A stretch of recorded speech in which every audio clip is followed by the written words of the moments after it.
Press meet యొక్క ముఖ్య ఉద్దేశం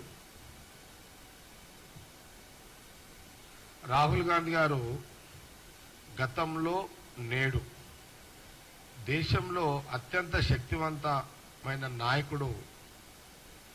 ఇది ప్రజల్లో ఉన్న వాస్తవం. రాహుల్ గాంధీ గారు గతంలో కానీ ఇప్పుడు ఒక శక్తివంత నాయకుడుగా దేశ ప్రజలందరూ కూడా గుర్తింపులో ఉన్నటువంటి నాయకుడు. అందులో ముఖ్యంగా అందరం కూడా గమనించాల్సింది ఏంటంటే రాహుల్ గాంధీ గారు మీకు ఒక చిన్న ఉదాహరణ చెప్పి నేను కొంత రాహుల్ గాంధీ గారి గురించి ప్రస్తావన తీసుకురావడం జరుగుతుంది. మనము ఇది ఈ రాచరిక అంటే ఇప్పుడున్న డెమోక్రసీ అంటే ఓట్ల రూపాన రాజకీయాలు ఇప్పుడు జరుగుతున్నాయి. రాచరిక పరిపాలనలో ఓట్ల రాజకీయం కాదు, అది రాచరిక పరిపాలనలో. కానీ మనం కొంత చరిత్రలో పోతే గతంలో ఒక దేశానికి ఒక రాజు ఉంటే ఆ రాజుకి ఒక కొడుకు ఉంటే ఆ కొడుకు యువరాజుగా ఉంటాడు. ఆ యువరాజు చక్రవర్తి కాకముందు రాజు కొడుకు యువరాజు చక్రవర్తి కాకముందే ఆ యువరాజు అవగాహన కోసము యువరాజే స్వయంగా దేశం మొత్తం కూడా పర్యటిస్తాడు. దేశంలో పర్యటిస్తాడు. ఆ యువరాజు ఆ దేశం మొత్తం కూడా పర్యటించి ప్రజా సమస్యల గురించి కానీ పరిపాలన గురించి కానీ సమస్యల పరిష్కారం యొక్క అవగాహన తెలుసుకునే ప్రయత్నం కానీ ఆ యువరాజులు చేసుకొని వచ్చిన తర్వాత ఆ దేశ ప్రజలు ఆ యువరాజును చక్రవర్తిని చేసేవాళ్ళు. ఇది ఆనాటి వాస్తవం. ఇది సేమ్ అట్లాగే ఇప్పుడు కూడా అదే పద్ధతిలో ఈరోజు కాంగ్రెస్ పార్టీ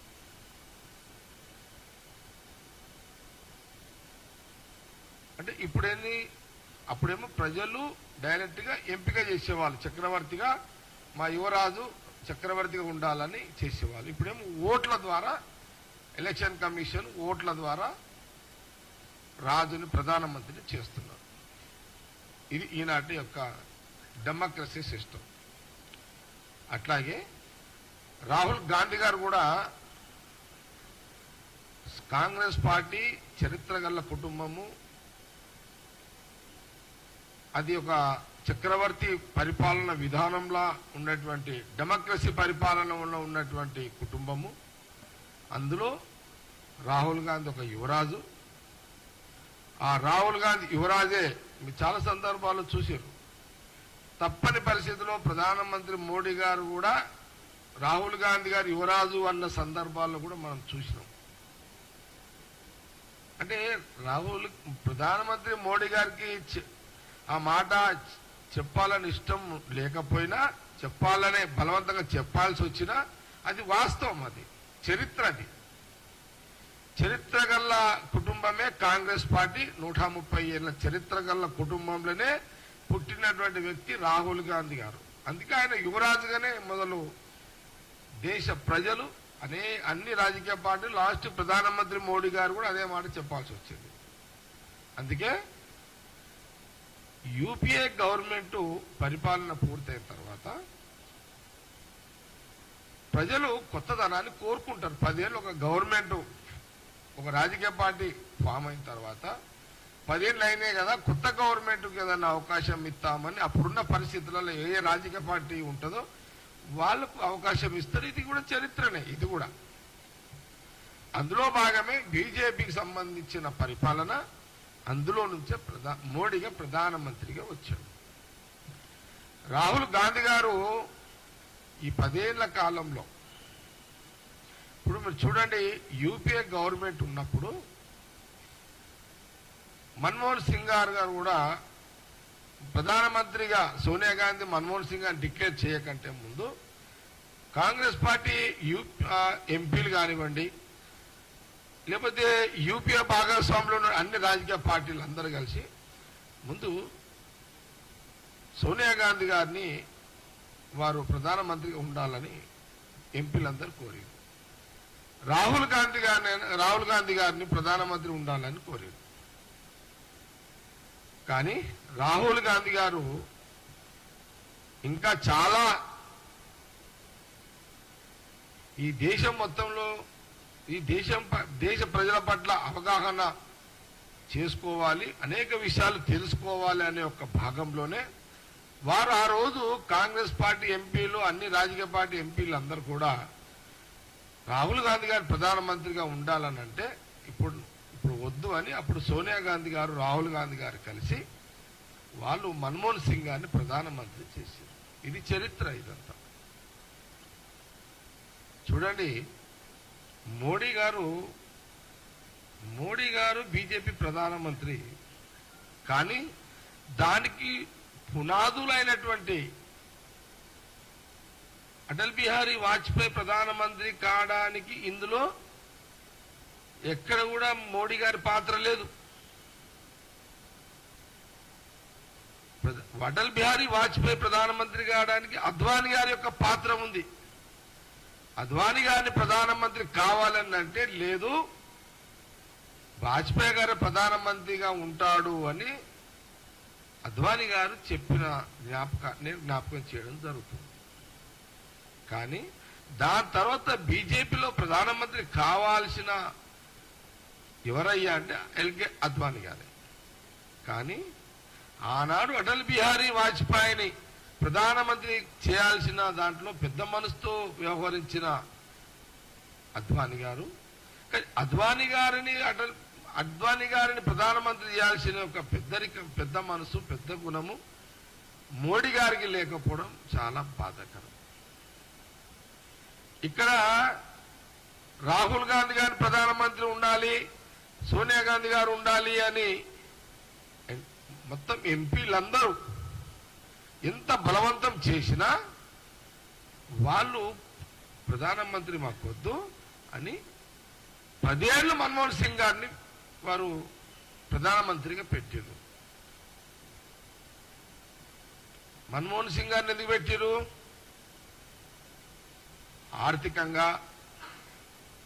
ఆర్థికవేత్త, అనేక అనుభవాలు ఉన్నాయి. వారినే డైరెక్ట్ గా ప్రధానమంత్రి గారు పెడితే నేరుగా మన్మోహన్ సింగ్ గారు పేద ప్రజల దాంట్లో వారి యొక్క పాత్ర అందరికీ ఆయన యొక్క పరిపాలన ఉపయోగపడుతుందని డైరెక్ట్ గా పెట్టడం జరిగింది. మన్మోహన్ సింగ్ గారి గురించి ఒక సందర్భం చెప్తా. ఆ రోజు సోనియా గాంధీ, రాహుల్ గాంధీ గారి యొక్క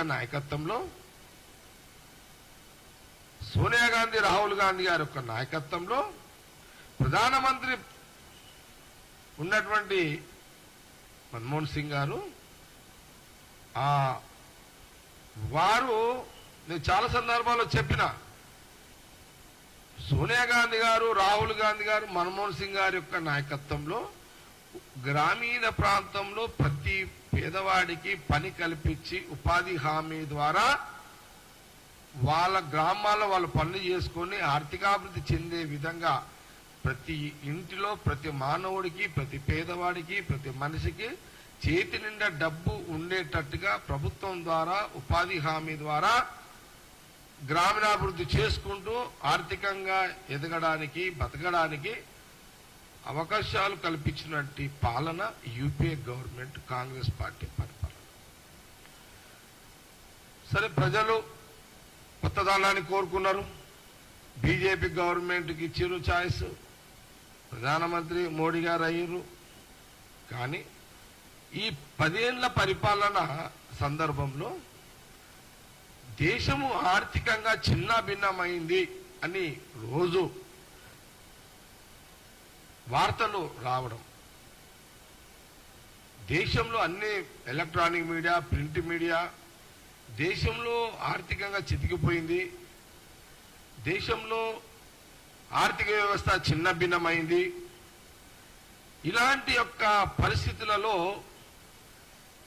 ఎన్డీఏలో ఉన్నటువంటి ఎవరైతే అనేక రాజకీయ పార్టీలు కొంత ప్రధానమంత్రికి అప్పుడున్నటువంటి ఫైనాన్స్ మినిస్టరు నిర్మలా సీతారాం గారు వారికి చాలా మంది సలహాలు ఇచ్చారు. దయచేసి దేశంలో ఆర్థికంగా దెబ్బతినిపోయినాము, మీరు ఒక ఆర్థిక నిపుణులను సంప్రదించండి అని సలహా ఇచ్చారు. అందులో ఆ టైంలో ఎన్డీఏలో భాగస్వామ్యంగా ఉన్నటువంటి శివసేన పార్టీ ఆ రోజున ప్రధానమంత్రి మోడీ గారికి అండ్ నిర్మలా సీతారాం గారికి ఆ ఫైనాన్స్ మినిస్టర్ గారికి శివసేన అప్పుడు ఉద్ధవ్ ఠాక్రే గారు సలహా ఏమిచ్చిందంటే, ఇప్పుడు ఈ దేశంలో మీరు మొహమాటాలకు పోకండి, మీరు రాజకీయాన్ని పక్కకు పెట్టండి, మీరు ఈ దేశంలో పూర్తి ప్రజల మీద అవగాహన ఉండి ఆర్థికంగా ఏదన్నా సరిదిద్దాలి, ఏదన్నా అవకాశం ఉంటే సరిదిద్దే ఒక నైపుణ్యం ఉన్న వ్యక్తి ఎవరయ్యా అంటే ఒక మన్మోహన్ సింగ్ గారే అని సామ్నా పత్రిక, శివసేన పత్రికలో మహారాష్ట్రలో పత్రికలో రాయడం జరిగింది. ఆ వార్త రాసిన తర్వాత అప్పుడు సరే finance minister BJP Manmohan Singh గారి దగ్గరికి అధికారికంగా పోలేకపోయారు. పోతే రాజకీయంగా బీజేపీ పార్టీ ప్రభుత్వం దెబ్బతింటది కాబట్టి ఆ రోజులో అన్అఫీషియల్ గా మన్మోహన్ సింగ్ గారిని ఫైనాన్స్ మినిస్టర్ నిర్మలా సీతారామన్ గారు కలవడం జరిగింది. కానీ వారన్నది ఏంటంటే, మీరు చాలా ఆలస్యంగా వచ్చారు, ఎందుకంటే అప్పటికే అంటే మన్మోహన్ సింగ్ గారు బీజేపీ ఫైనాన్స్ మినిస్టర్ కలిసినప్పటికీ పత్రికల్లో రాసిన 6 నెలలు అయింది. అప్పటికే 6 months అయిపోయింది. శివసేన పత్రికలో రాసిన 6 నెలల తర్వాత నిర్మలా సీతారాం ఫైనాన్స్ మినిస్టర్ దగ్గర పోయింది, మన మన్మోహన్ సింగ్ గారి దగ్గర పోయారు. కానీ మీరు చాలా చాలా లేటుగా వచ్చారు, మేము గతంలో మీకు అలర్ట్ చేస్తున్నా నేను మీడియా ద్వారా, కానీ మీరు రాజకీయంగా మీరు దాన్ని పాటించలేరు, మీరు ఆ రోజు నేను ఇచ్చిన సలహాలు పాటించుంటే ఈరోజు ఆర్థిక సంక్షోభం రాకుండే, సెంట్రల్ ఫైనాన్స్ సిస్టమ్ ఖరాబ్ కాకుండే, మీరు అంతా వ్యవస్థ అంతా కాలిపోయింది, మీరు ఆలస్యంగా మీరు సంప్రదించడం వల్ల ఇప్పుడు ఏం చేయలేము అని వారు సలహా ఇవ్వడం జరిగింది. ఇది ఒక జరిగిన నిజమైన ఈ రకంగా జరిగింది. అందుకే రాహుల్ గాంధీ గారు యువరాజు పాత్రలో ఈ 10 ఏళ్లు కాంగ్రెస్ పార్టీ యువరాజ పాత్రలో ఈ 10 సంవత్సరాలలో రాజకీయ పార్టీల యొక్క నాయకుల యొక్క అవగాహన, ఏ రాజకీయ పార్టీ ఏది మాట్లాడుతుంది, ఏం చేస్తున్నారు, ఇవన్నీ అవగాహనలు. అందులో భాగంగానే రాహుల్ గాంధీ గారు భారత్ జోడో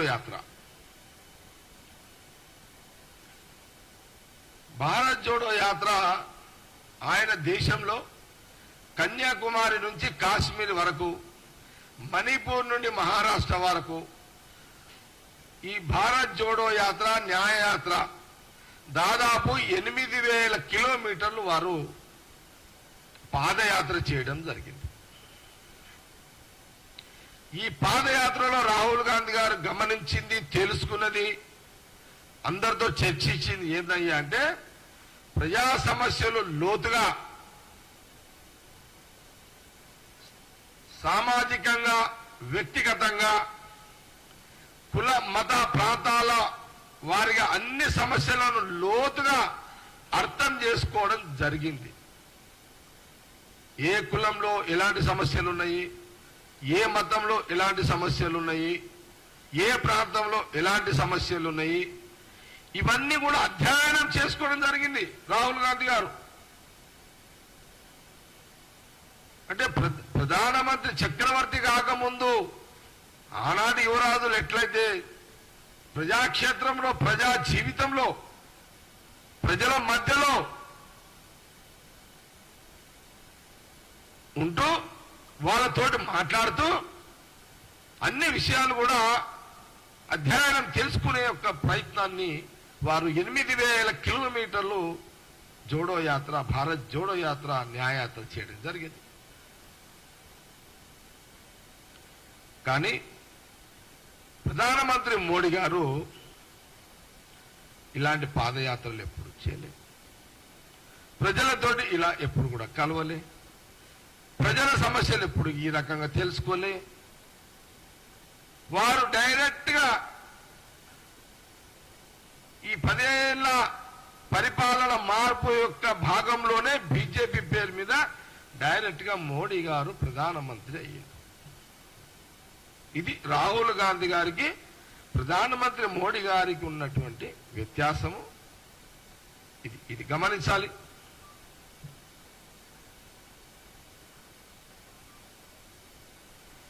మనం చాలా సందర్భాల్లో చూసినాం.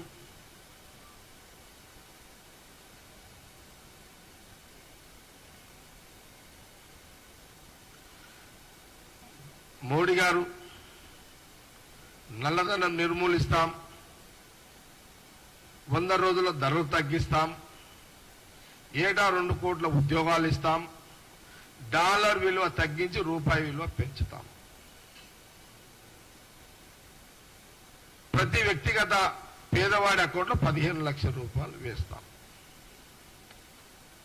జరగలే.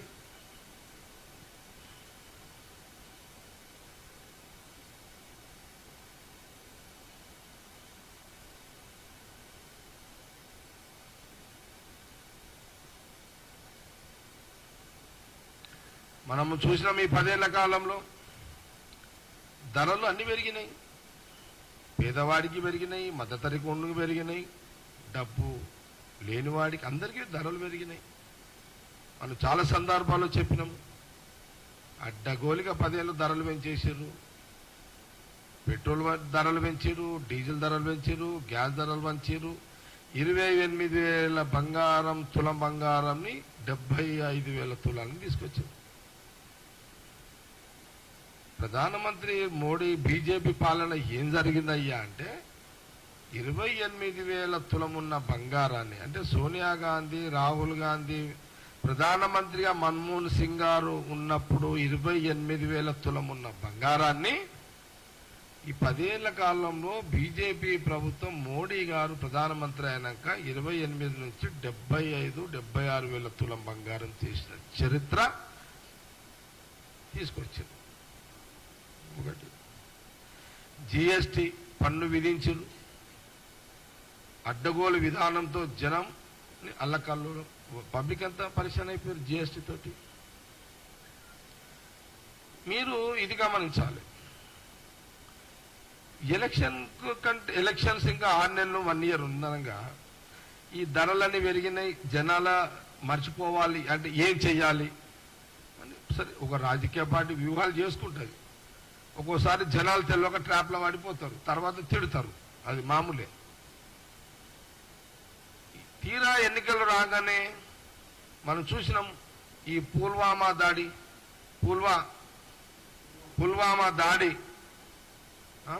ఎంత విచిత్రం అంటే మన బార్డర్లకు బాంబులు బ్లాస్ట్ అయ్యే యొక్క ఆర్డిఎక్స్ లోపలికి వచ్చి ఎంట్రీ అయిపోయి దేశం బార్డర్ దాటి వచ్చి పేలేంత వరకు కూడా దేశంలో ఉన్న ప్రభుత్వము, బీజేపీ ప్రభుత్వంలో ఉన్న యొక్క ఇంటెలిజెన్స్ లేదా వాళ్ళ గూఢచారి వ్యవస్థ అంతా నిద్రపోయిందా? అసలు ఏం జరిగింది అంటే మీరు ఈ బాంబులన్నీ మన దేశంలో ఉగ్రవాదులు వచ్చి మన దేశంలో బాంబులు వేల్చేంత వరకు కూడా అంటే అతనికి ఒక బాంబులు పేలాలి, దేశంలో ఎన్నికల ముందు బీజేపీ ప్రభుత్వం రావాలి. ఎమోషన్.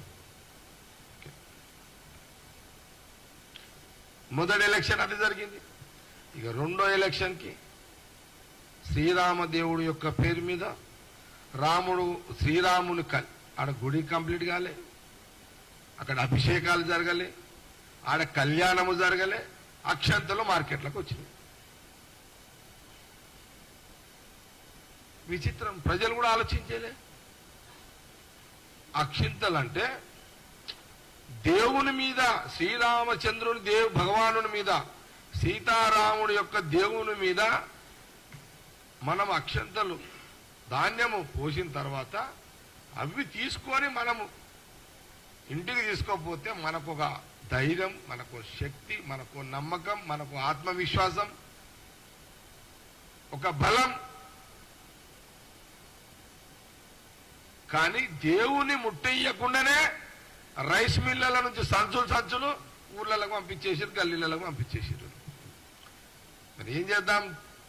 సీతారాముడు అంటే మనందరికి భక్తి, మన భక్తి మన బలహీనత. ఇదే ప్రధానమంత్రి మోడీ బీజేపీ వాడుకున్నది. ప్రజలు కూడా ఈ బియ్యము దేవుని ముట్టుకొని వచ్చినాయి అనే ఆలోచన కూడా చేయలేని పరిస్థితి. అలా మన ఆడవాళ్ళు సెంటిమెంట్ మొదలు వాడిపోతారు.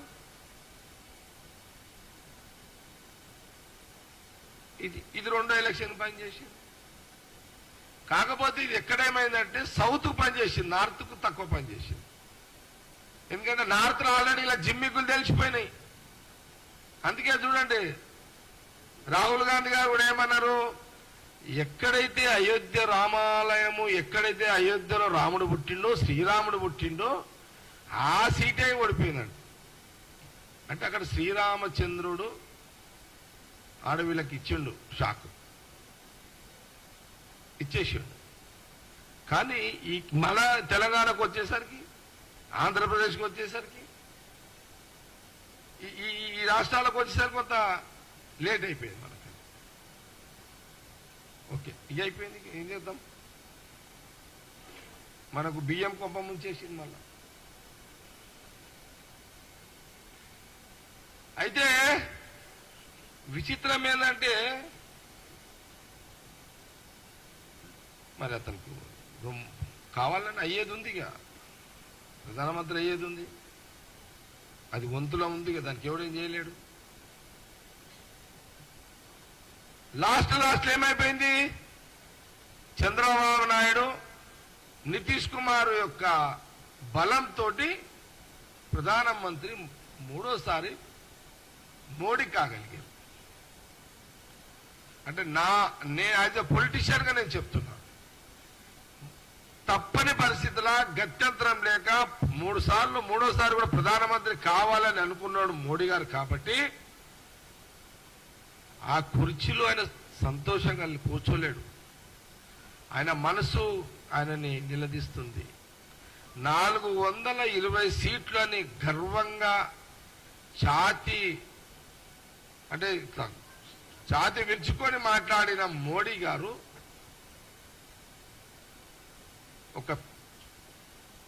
ఆ గాంభీర్యాన్ని ఎక్కడ పోయింది? ప్రధానమంత్రి ప్రమాణ స్వీకారం చేసే టైంలో ఆ గాంభీర్యం లేదు, ఆ ఉత్సాహం లేదు, ఆ సంతోషం లేదు, ఆ ఆనందం లేదు మోడీ గారికి. నవ్వకపోతే బాగుండదు కాబట్టి నవ్వుతూ అటు చంద్రబాబు నాయుడు గారు, నితీష్ కుమార్ గారిని యొక్క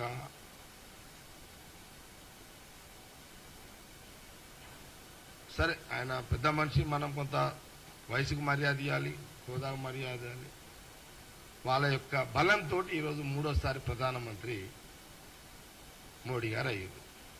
కానీ విచిత్రం ఏంటంటే, దేశంలో మోడీ గారు ఫస్ట్ ఫోన్ కాల్ పొద్దున్న ఎవరికి చేసిండు?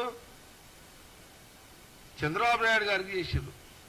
అంతమంది చంద్రబాబు నాయుడు గారు అపాయింట్మెంట్లు అడిగితే కూడా దొరకలే మోడీ గారి దగ్గర, అమిత్ షా గారి దగ్గర. అంతకుముందు జగన్ కి దొరుకుతుండే మళ్ళా. కానీ ఎప్పుడు చంద్రబాబు నాయుడు గారికి అపాయింట్మెంట్ దొరకకుండే.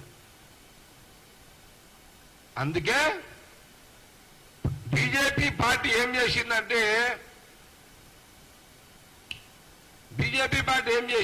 తెలివిగా ఏ టైం ఎట్లా వస్తుందో అని ప్రధానమంత్రి మోడీ గారు అమిత్ షా గారు గమనించి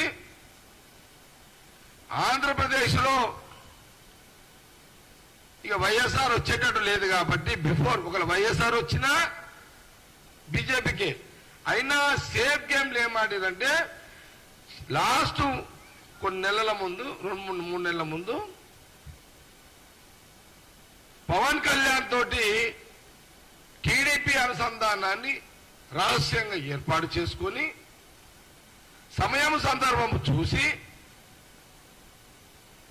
అక్కడ ఒక గేమ్ బీజేపీ ఆడింది. పవన్ కళ్యాణ్ ద్వారా చంద్రబాబు నాయుడు టీడీపీని అనుసంధానంలో రాజకీయంగా పెట్టుకొని ఆ సేఫ్ గేమ్ అంటే వాళ్ళకి తెలుసు ముందే కాంగ్రెస్ రాబోతుంది దేశంలో అని వాళ్ళు గ్రహించరు. అందుకే ఆంధ్రప్రదేశ్ ని సేఫ్ గేమ్ కింద పవన్ కళ్యాణ్ ద్వారా చంద్రబాబు నాయుడుని అండర్స్టాండింగ్ లో పెట్టుకొని ఆ బలంతోటే ఈరోజు మోడీ గారు సంతోషంగా కూర్చున్నారు అని అంటే టీడీపీ పుణ్యము, అటు నితీష్ కుమార్ పుణ్యం.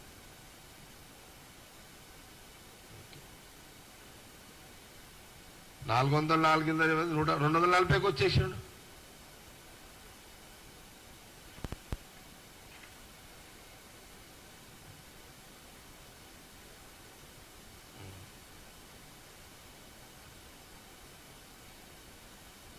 చాలా సందర్భాల్లో మేము చెప్తూనే ఉన్నాం, మళ్ళీ చెప్పక తప్పదు మాకు.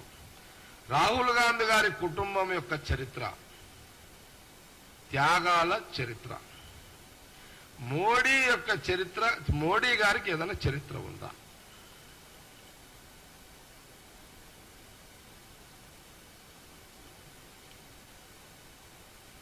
ఒక చరిత్ర అయితే ఉంది. మోసాలు చేసే చరిత్ర బీజేపీది, త్యాగాల చరిత్ర కాంగ్రెస్ రాహుల్ గాంధీ కుటుంబాన్ని, మోసాల యొక్క చరిత్ర బీజేపీ మోడీ గారిది. ఇది ఒకటి వాళ్ళకైతే మిగిలింది. వాళ్ళు 3 సార్లు ప్రధానమంత్రి అయినా మోసాల చరిత్ర అనేది అయితే చరిత్రలో చిరస్థాయిగా ఉండిపోయే చరిత్ర బీజేపీ మోడీ గారిది అనేది మనం చెప్పక తప్పదు.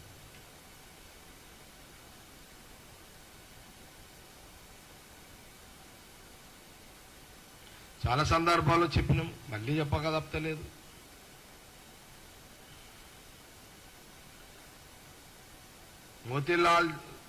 మోతీలాల్ జవహర్లాల్ నెహ్రూ, ఇందిరాగాంధీ గారు, రాజీవ్ గాంధీ గారు వాళ్ళ దేశ ప్రజల కోసం, పాలసీల కోసం వాళ్ళ ప్రాణాలు త్యాగాలు చేశారు, బలిదానాలు అయ్యారు. అది వారి కుటుంబమే. ఏ రాజకీయ పార్టీకి, బీజేపీ రాజకీయ పార్టీకి చరిత్ర లాంటివి ఏమైనా ఉన్నాయా? లేవు.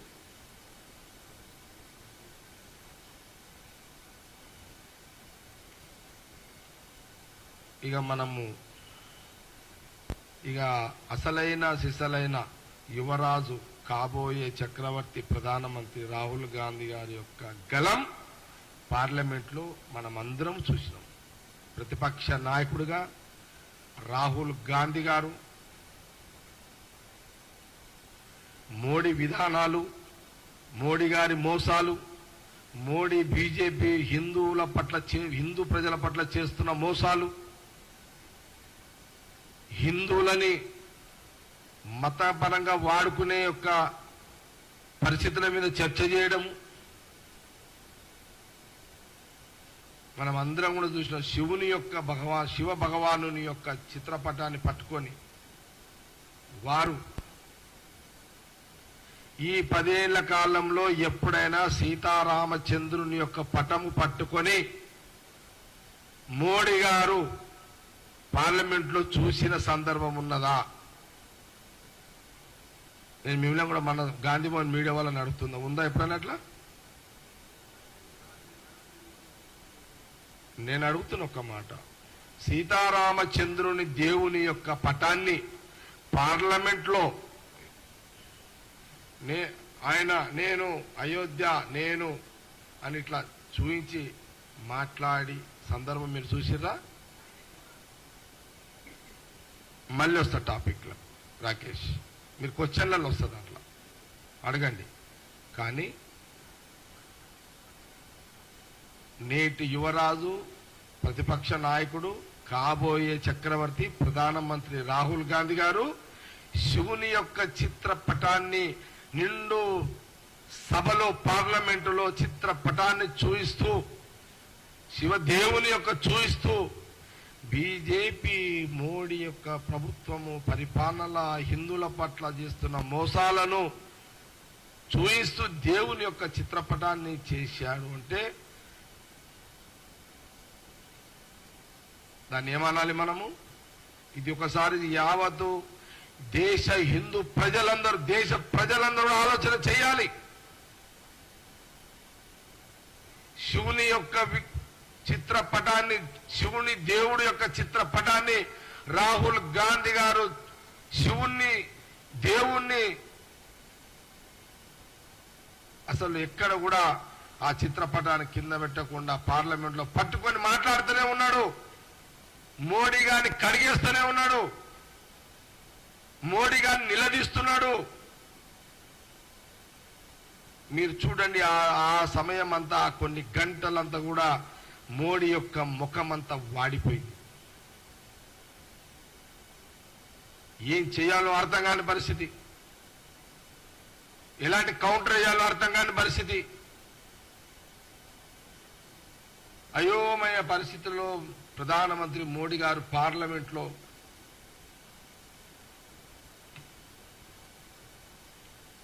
కడిగేసిండు.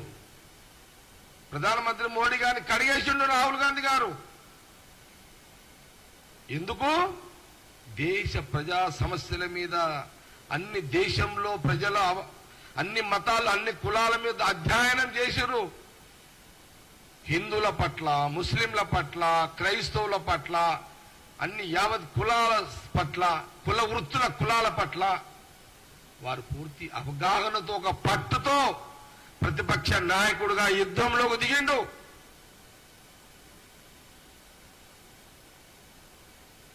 అందుకే ప్రధానమంత్రి మోడీ గారు రాహుల్ గాంధీ గారి ధాటికి తట్టుకోలేకపోయాడు.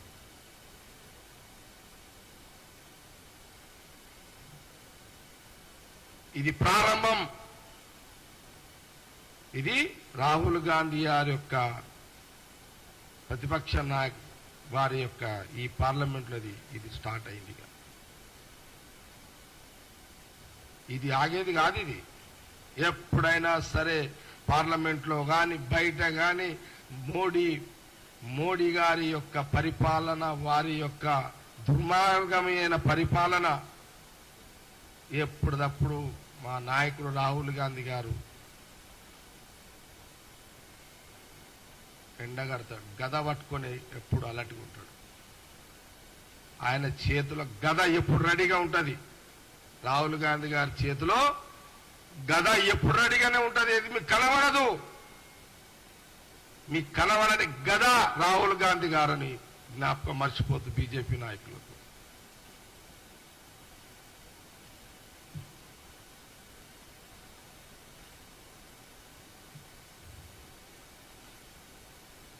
ప్రధానమంత్రి మోడీ గారు మాట్లాడతారు, రాహుల్ గాంధీ గురించి ఒక కామెంట్ ఏం చేయాలో అర్థమైతే అయోమయంలో ఉన్నాడైనా. అయోమయంలో ఏం మాట్లాడాలి? రాహుల్ గాంధీ గారు ఇంత డైరెక్ట్ అటాక్ చేసేసిండు. ఏం చేయాలో అర్థమైతే లేదు. ఏం చెప్పాలి, ఏం వివరణ ఇవ్వాలి, ఎట్లా తప్పించుకోవాలి, ఏదో ఒకటి డైవర్షన్ చేయాలి అని రాహుల్ గాంధీ గారి మీద వయసు రీత్యా ఒక మాట మాట్లాడిండు. ఆయన వయసు గురించి మాట్లాడిండు. ఏం లేదు మరి ఆయనకి ఏం మాట్లాడాలో మోడీ గారికి తెలుస్తలేదు. రాహుల్ గాంధీ గారి మాటలకు ఆయన దిమ్మ తిరిగిపోయింది, మైండ్ బ్లాక్ అయిపోయింది. ప్రధానమంత్రి మోడీ గారిది పార్లమెంట్లో రాహుల్ గాంధీ గారి యొక్క బాణాలకు ఆయన మైండ్ బ్లాక్ అయిపోయింది. ఏదో చేసి తప్పించుకోవాలనే ఒక ప్రయత్నంలో భాగమే అది మాట్లాడింది. అది జవాబు కాదు. రాహుల్ గాంధీ గారు వేసిన ప్రశ్నలకు అది జవాబే కాదు అది. కాబట్టి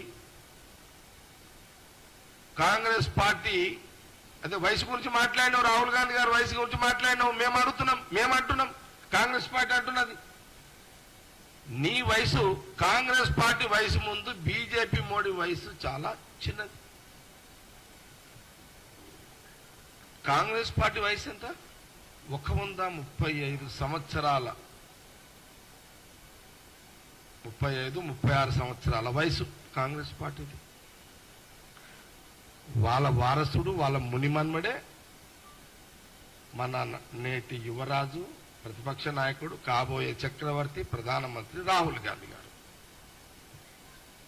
బీజేపీ వయసు ఎంత? 40 సంవత్సరాలు. కాంగ్రెస్ కంటే చిన్నది. ఇది ఒకటి. రాహుల్ గాంధీ గారి యొక్క మాటలు నేను టీవీ చూస్తున్నా, రాహుల్ గాంధీ గారి మాటలు తూటాల తీరొస్తున్నాయి. రాహుల్ గాంధీ గారు మాట్లాడుతుంటే ఇటు రాహుల్ గాంధీ గారి దిక్కు చూడడానికి కూడా ప్రధానమంత్రి మోడీ గారు భయపడుతున్నారు. మోడీ గారి యొక్క ముఖం వాడిపోయింది.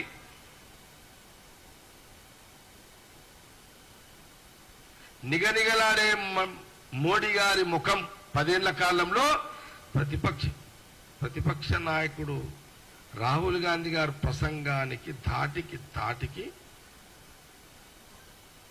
సూర్య భగవానుడిలాగా భగమన్నాడు రాహుల్ గాంధీ గారు పార్లమెంటులో.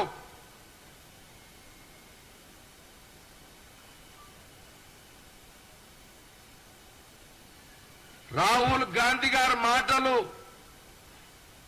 ఒక సింహం గర్జించేలాగా, సింహం గర్జిస్తే ఎట్లుంటాయో అలాంటి గర్జన శబ్దము వినబడ్డది రాహుల్ గాంధీ గారు మాట్లాడుతుంటే. ఇదంతా ఎవరి కోసం? రాహుల్ గాంధీ గారు ఈ దేశ ప్రజల సమస్యల పరిష్కారం కోసమే ప్రధానమంత్రి మోడీ గారి మీద సింహంలాగా గర్జిస్తూ సూర్య భగవానిలాగా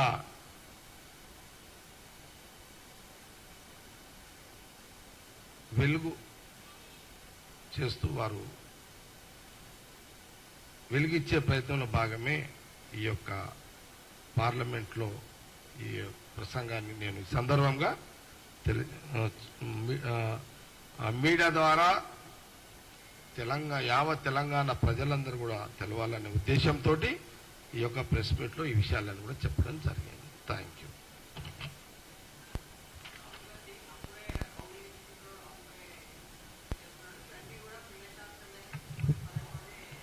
సీను నో కామెంట్స్ దాని మీద. ఇంకా వేరే ఏమైనా ఉంటే అడగండి, చెప్తాను. No comments. అది కూడా నో కామెంట్స్. అది కూడా అడగండి, మీరు అడుగుడు తప్పు కాదు. నా ప్రెస్ మీట్ అయిపోయింది, మీరు అడుగుడు తప్పు కాదు. అట్లా మీరు అడిగిన దానికి ప్రతిదీ రాజకీయ పరంగా కొన్ని చెప్పేటి ఉంటాయి, కొన్ని చెప్పని ఉంటాయి.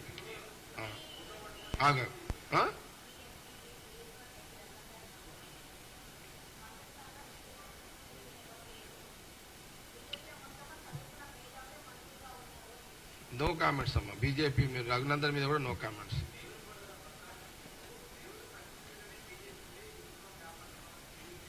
దేవరకొండల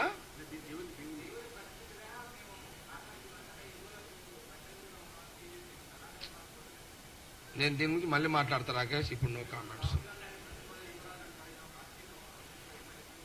మళ్ళీ ఒకటి మాట. అశోక్ అడిగింది ఒక పాయింట్. ఇప్పుడు అశోక్, నువ్వు అడిగిన పాయింట్ ఏంటంటే, మేము యువరాజు అని అంటున్నావు, ఇది రాజు పరిపాలన అని అంటావు. నా మాట మీరు స్పష్టంగా వినాలి అశోక్. కాంగ్రెస్ పార్టీ యువరాజు డెమోక్రసీ నాయకుడుగా ప్రతిపక్ష నాయకుడు అని అన్నది. మేము ఎక్కడ కూడా డెమోక్రసీని కించపరచలేం. మా యువరాజు డెమోక్రసీ నాయకుడు, ప్రతిపక్ష నాయకుడు రాహుల్ గాంధీ గారు మా చక్రవర్తి, డెమోక్రసీ పద్ధతిలో కాబోయే ప్రధానమంత్రి రాహుల్ గాంధీ గారు అని అన్నా.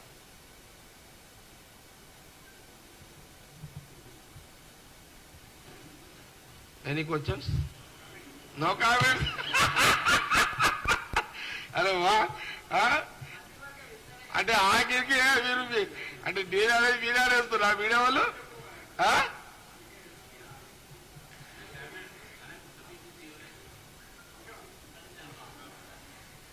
కొత్త పిసిసి విషయంలో అధిష్టానం ఏ నిర్ణయం తీసుకుంటే దానికి పనిచేస్తాం.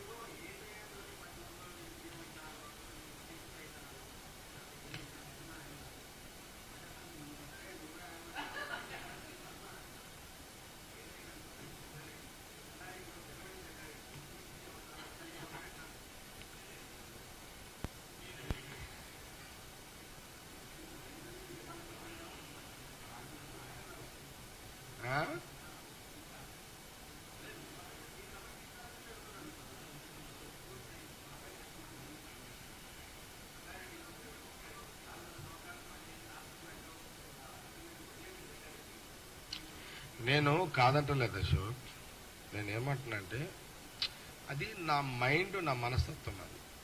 అది నా బలమా నా బలహీనత నాకు తెలియదు. నేను సంగారెడ్డి నియోజకవర్గంలో 5 ఏళ్ళు ఎమ్మెల్యేగా ఉన్నప్పుడు 4.5 సంవత్సరాలు ఫుల్ పబ్లిక్లో ఉంటా. ఎలక్షన్లు 3-4 నెలలు ఉందనగా ఫీల్డ్లో ఉంటా. పోలింగ్ అప్పుడు కూడా నేను బూతులలో తిరగా. సాయంత్రం 4:30కు పోయి ఓటేసి వచ్చేస్తాను. ఇది 2004 ప్రతి ఎలక్షన్ ఇంతే. నేను అది నా బలమా నా బలహీన తెలియదు. కానీ నేనేమంటే 5 ఏళ్ళు మీరు ఇచ్చిన అవకాశంలో 4.5 సంవత్సరాలు నేను ఫీల్డ్లోనే ఉన్నా కదా. ఎలక్షన్ టైంలో నేను రాలేకపోతున్నామో, మీకు కావాల్సిన సర్వీస్ నేను 4.5 years ఇస్తున్నా కదా, అది గ్రహించి నాకు ఓట్లు వేయాలనేది నా భావన. ఒకసారి గ్రహించి నన్ను గెలిపిస్తారు, ఒకసారి మిస్ఫైర్ అయి నన్ను ఓడగొడతారు. నేను దీనికి హ్యాపీ, నేను దానికి హ్యాపీ. దీంట్లో ఏం ప్రాబ్లం లేదు. ఇక నువ్వు 2వ పాయింట్ అడిగినావు. మళ్ళా రానున్న 10 సంవత్సరాల లోపు పిసిసి చీఫ్ సీఎం అవుతా అని మొన్న మీరు చెప్పారు. అది బాగా వైరల్ అయింది. అంటే వైరల్ మీదే చేసారు, ప్రశ్న మీరే అడిగారు, వైరల్ మీదే చేసారు. మళ్ళీ ఇంకో మాట అడుగుతారు మళ్ళీ మీరే. అసలు ఎమ్మెల్యేనే గెలవలేవు, సీఎం ఎట్లయితే 10 ఏళ్ల లోపల మళ్ళీ అంటారు. ఓకే, దాని మీద ఇంకో సందర్భంలో మళ్ళీ మీకు చెప్తాను. సమయం సందర్భం వస్తుంది, ఆ టైం మళ్ళీ చెప్తాను. No problem. ఓకే,